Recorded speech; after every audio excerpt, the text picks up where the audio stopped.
Assalamualaikum warahmatullahi wabarakatuh. Saya Alvina Hayuni dari Prodi Pendidikan Agama Islam semester 4. Di video ini saya akan mempresentasikan materi tentang hakikat kurikulum dalam perspektif Islam yang diberikan oleh Bapak Amiruddin selaku dosen pembimbing Filsafat Pendidikan Islam.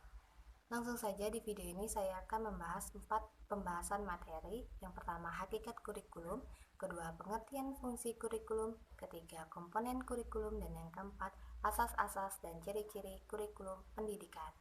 Yang pertama, hakikat kurikulum. Istilah kurikulum berasal dari bahasa Yunani yaitu kurer yang artinya berani. Dalam bahasa Arab, kurikulum disebut dengan manhaj.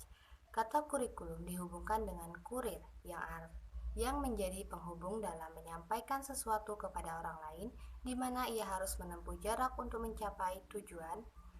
Menurut Pius E. Purtanto dan Muhammad Dahlan Al-Bari mengartikan kurikulum sebagai rencana pelajaran. Pengertian ini tidak jauh berbeda dengan pengertian yang ditulis W.J.S. Purwardarminta. Ia mengartikan kurikulum sebagai susunan rencana pelajaran. Menurut etimologi ini, kurikulum merupakan suatu rangkaian yang dilalui untuk sampai ke arah yang dituju. Menurut Omar Muhammad Al-Taumi Al-Saibani, dalam bidang pendidikan, kurikulum adalah sebagai jalan terang yang dilalui oleh pendidik atau guru, latih dengan orang yang dididik atau dilatihnya untuk mengembangkan pengetahuan, keterampilan, dan sikap mereka. Jadi, dapat disimpulkan bahwa kurikulum dalam perspektif Islam merupakan segala bentuk kegiatan yang dilalui agar dapat menjalankan fungsinya sebagai khalifah sehingga memperoleh kebahagiaan dunia dan akhirat. Yang kedua, fungsi kurikulum. Pada dasarnya, kurikulum berfungsi sebagai pedoman atau acuan. Bagi guru, kurikulum berfungsi sebagai pedoman dalam melaksanakan proses pembelajaran. Bagi kepala sekolah dan pengawas, kurikulum berfungsi sebagai supervisi atau pengawasan. Bagi orang tua, kurikulum berfungsi sebagai pedoman dalam membimbing anaknya belajar di rumah.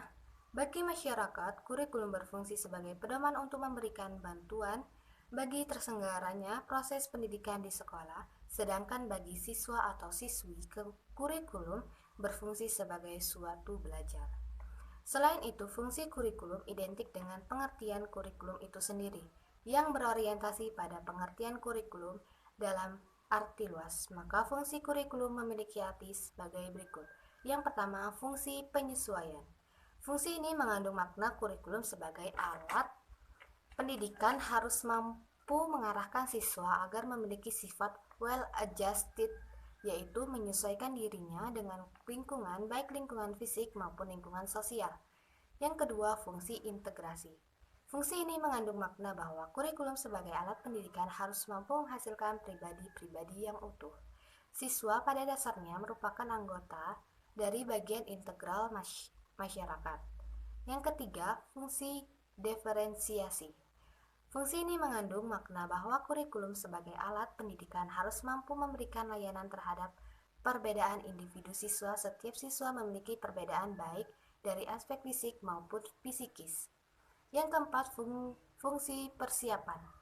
Fungsi ini mengandung makna bahwa kurikulum sebagai alat pendidikan harus mampu mempersiapkan siswa melanjutkan studi ke jenjang pendidikan yang lebih.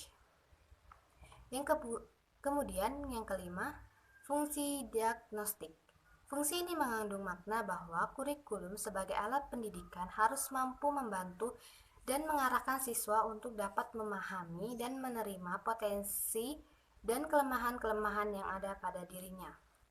Dan yang keenam, fungsi pemilihan. Antara keperbedaan dan pemilihan mempunyai hubungan yang erat. Pengakuan atas perbedaan berarti pula diberikan kesempatan bagi seseorang untuk memilih apa yang diinginkan dan menarik minatnya. Ini merupakan kebutuhan yang sangat ideal bagi masyarakat yang demokratis, sehingga kurikulum perlu diprogram secara fleksibel. Kemudian pembahasan yang ketiga yaitu komponen kurikulum. Kurikulum memiliki bagian-bagian penting dan penunjang yang dapat mendukung operasionalnya dengan baik. Yang disebut baik, komponen yang saling berkaitan, berinteraksi dalam upaya mencapai tujuan. Ada 4 komponen utama kurikulum, yaitu pertama, tujuan-tujuan yang ingin dicapai oleh pendidik itu, dengan lebih tegas lagi orang yang bagaimana yang ingin kita bentuk dengan kurikulum tersebut. Yang kedua, pengetahuan, yaitu informasi-informasi, data-data, aktivitas-aktivitas, dan pengalaman-pengalaman dari mana terbentuk kurikulum itu. Bagian ilmiah ini yang disebut dengan mata pelajaran.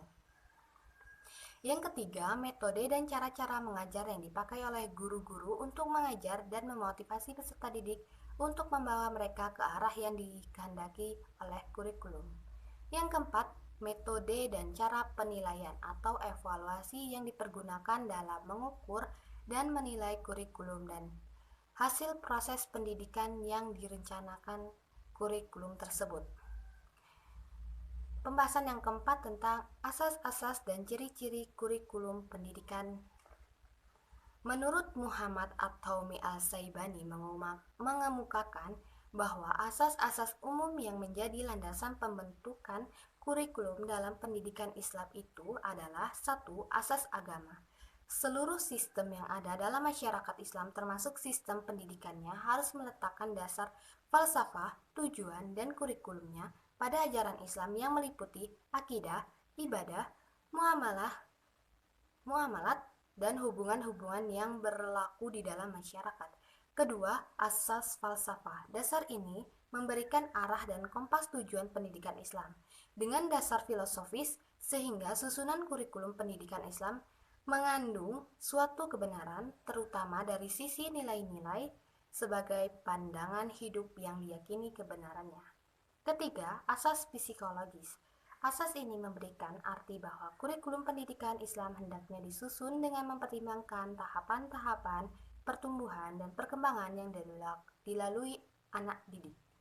Keempat, asas sosial. Pembentukan kurikulum pendidikan Islam harus mengacu ke arah realisasi individu dalam masyarakat.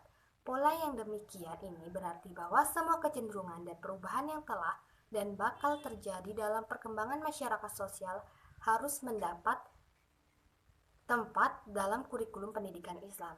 Hal ini dimaksud agar output yang dihasilkan pendidikan Islam adalah manusia-manusia yang mengambil peran dalam masyarakat dan kebudayaan dalam konteks kehidupan zamannya.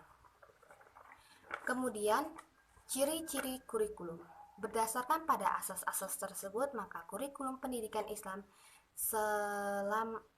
selain memiliki kesamaan dengan kurikulum pendidikan di luar Islam, juga memiliki kesamaan dengan kurikulum tersendiri.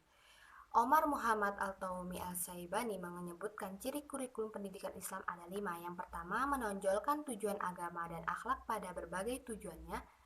Kandungan metode, alat, dan tekniknya bercorak agama. Kedua, meluas cakupannya dan menyeluruh kandungannya, yaitu kurikulum yang betul-betul mencerminkan semangat, pemikiran, dan ajaran yang menyeluruh. Di samping itu juga luas dalam perhatiannya. Ia memperhatikan bimbingan dan pengembangan terhadap segala aspek pribadi belajar dari segi intelektual, psikologis, sosial, dan spiritual. Ketiga, bersikap seimbang di antara berbagai ilmu yang dikandung dalam kurikulum yang akan digunakan. Selain itu juga seimbang antara pengetahuan yang berguna bagi pengembangan individu dan pengembangan sosial. Yang keempat, bersifat menyeluruh dalam menata seluruh mata pelajaran yang diperlukan oleh anak didik. Yang kelima, kurikulum yang disusun selalu disesuaikan dengan minat dan bakat anak didik. Mungkin hanya itu yang bisa saya sampaikan, kurang lebihnya saya mohon maaf. Saya akhiri. Wassalamualaikum warahmatullahi wabarakatuh.